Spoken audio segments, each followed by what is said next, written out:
Jean-Baptiste de La Salle was attentive to his situation, and in response to the call of Christ, he devoted his life to the organization of schools accessible to all, especially the sons of artisans and the poor of his day. Paradoxically, he was persecuted and condemned for defending the right of everyone to attend school.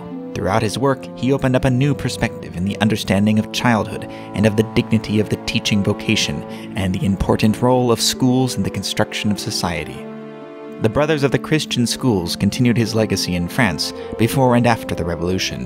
During the 19th century in particular, they developed their educational activity, and they periodically revised the manual for schools entitled The Conduct of Christian Schools, which went through 22 editions up to 1916.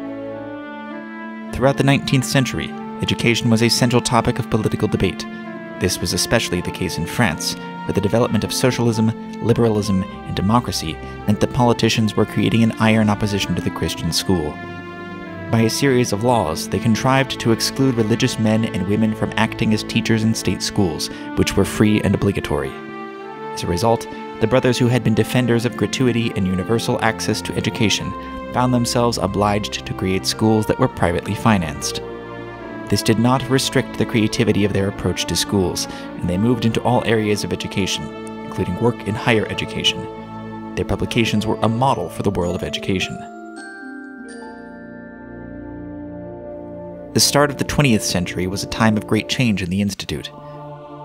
The brothers were expelled from France by the secularization laws, and time came to strengthen the presence of the Institute in the 5 continents.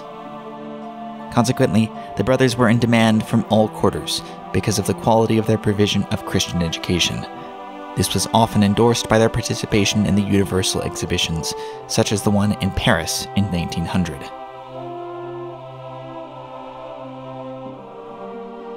It is not possible to understand the story of the Brothers of the Christian Schools without linking it closely to the great world events of the 20th century. The brothers suffered persecution and death in the great wars and revolutions which raged during the first half of the century, especially in Europe.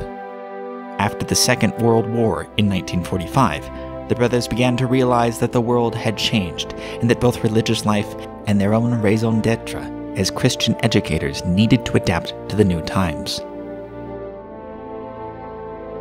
Consequently, the 1950s and 1960s were times of bubbling creativity, aimed at producing a new Lasallian institute. Inspired by new thinking in the Church in the area of pastoral theology and by developments in technology and science which led to a dialogue between the Church and the modern world as seen in the Second Vatican Council, the brothers decided to renovate their foundational documents, and they transformed the rule which they had inherited from their founder and the first brothers. By the end of the 20th century, the Institute already had a new look, and it had experienced the intensity of renewal in the Catholic Church. The brothers today are sharing their educational charism with thousands of men and women who are totally dedicated to education and have encountered through Saint Jean-Baptiste de La Salle a new way of being church by educating children, young people and adults to be citizens committed to justice and peace throughout the world.